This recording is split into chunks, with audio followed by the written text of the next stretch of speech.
morning, everyone. I am Jennifer Castro. Hello, everyone. Welcome back to the channel.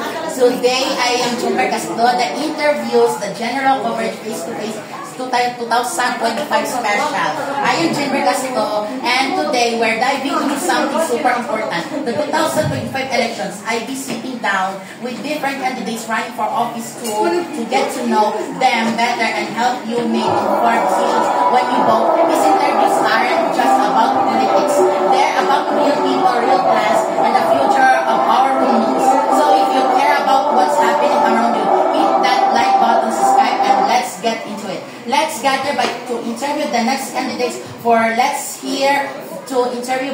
welcome the SB member represented by Bembo Cabentet, SB member. Welcome for the interview. I will give you for 3 questions. I will give you for pwede man ni 15 lamang. Ay para 20 lamang sa 20 ha. Para hindi ka mayawan ha.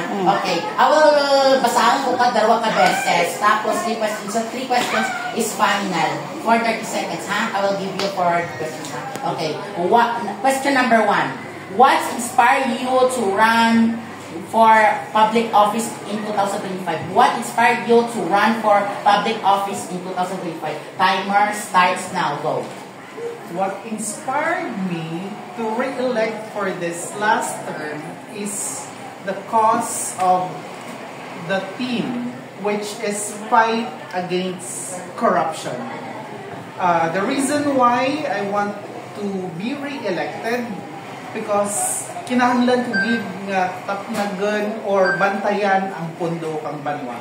Kinahanglan ako kang banwang bugasong nga magtatap kang manggad kang banwang bugasong nun para sa kaaraydan kung sa kansa.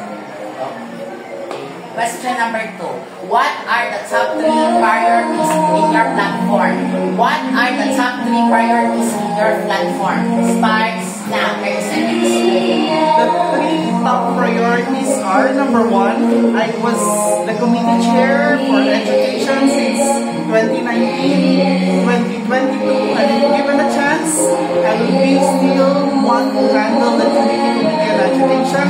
Second, I still want to continue the committee on agriculture, being the son of the retired municipal agriculturist. I will continue the legacy of my father. And lastly, I want to keep promoting Bukasong and handle the committee on tourism. Last question. I will give you for the 2040 lang 45. Basta 45. Last question na final. Okay, final. How will you ensure transparency